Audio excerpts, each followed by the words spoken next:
আমাদের অনেক ভাই বোন জিজ্ঞেস করেন যে আসলে হাদিস তো রসুল আকরাম সাল্লাল্লাহু আলাইহি ওয়াসাল্লামের হাদিস আবার জয়ীফ হয় কেমনে।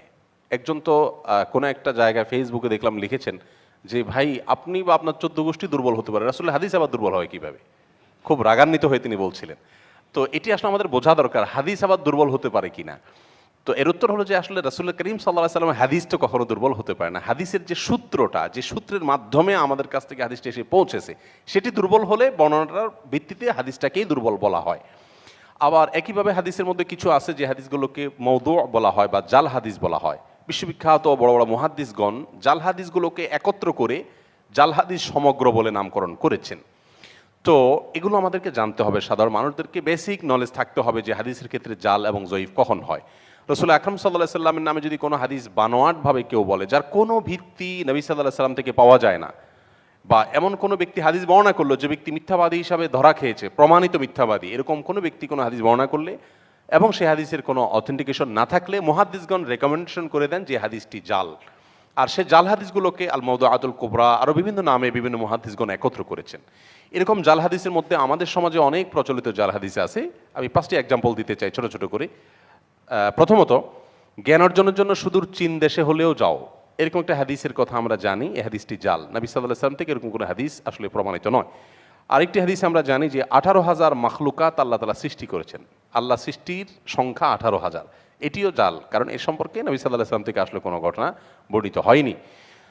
তৃতীয়ত, তাহলে আমরা বলতে পারি কেউ যে তার মানে কি 18,000 মাখলুকাত না? উত্তর হলো আল্লাহ তাআলা সৃষ্টির সংখ্যা আল্লাহ তাআলা বলেন নাই, সেটা 18 লাখ হতে পারে, আরও বেশি কম হতে পারে, সেটা আল্লাহ তাআলা ভালো জানেন। আমরা সব সৃষ্টি সম্পর্কে যে অবগত হয়েছি তাও নয়। বিজ্ঞান কতগুলোকে আবিষ্কার করতে পেরেছে, বিজ্ঞানের নাগালের বাইরে আল্লাহর আরও বহু সৃষ্টি আছে যেগুলো আমরা জানি না। অতএব সংখ্যা 18,000-এর সংখ্যাটা এটা সঠিক নয়। আরেকটি জাল হাদিস আছে আমাদের দেশে প্রচলিত, জ্ঞানীর কলমের কালি শহীদের রক্তের চাইতেও পবিত্র। এরকম কোনো কথা রাসূল আকরাম সাল্লাল্লাহু আলাইহি সাল্লাম থেকে বর্ণিত হয়নি।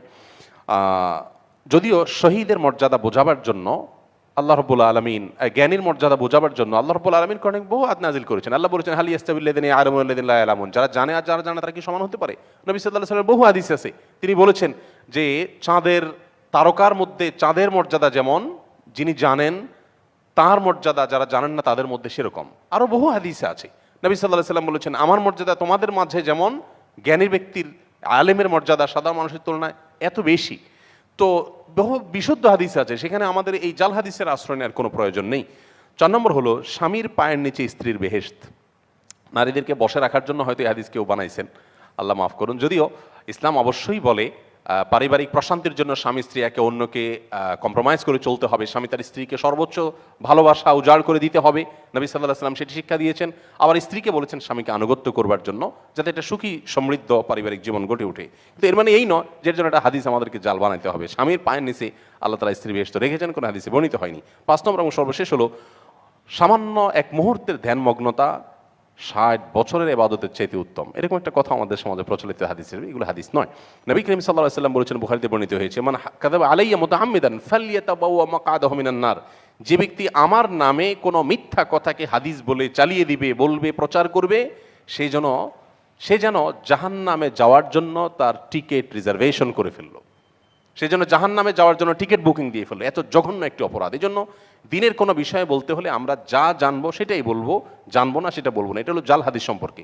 জয়ীফ হাদিস আবার জাল হাদিসের মতো না। জয়ীফ হাদিসের মানে হলো, ধরুন একটা ঘটনা ঘটেছে, ঘটনাটার সংবাদ আপনাকে এমন একজন ব্যক্তি দিল যে ব্যক্তি এর আগে বহু এরকম ভুয়া কথা বলেছে, আমরা সবাই তাকে চিনি, তখন আমরা ধরে নেই যে এটা আরেকটা ভুয়া, এটা হলো জাল হাদিস।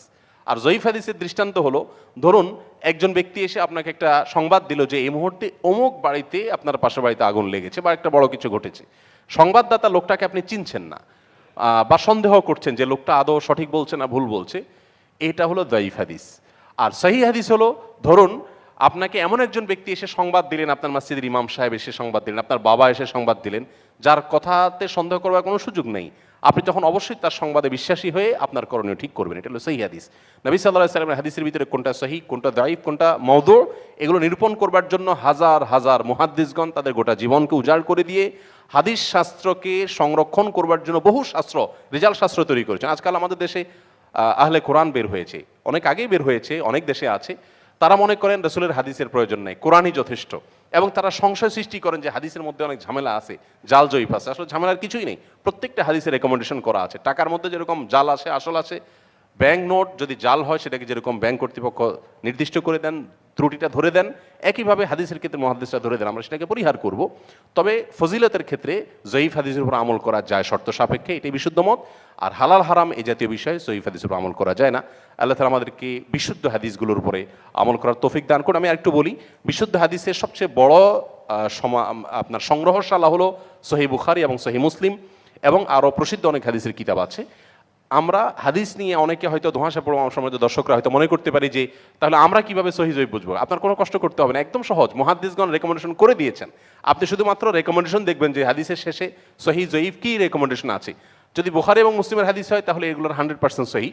বাকি যেগুলো আছে সেগুলোর ভিতরে যদি কোনোটা জয়ীফ হয়, মুহাদ্দিসগণ শেষে রেকমেন্ডেশন দিয়ে দেন এটা জয়ীফ।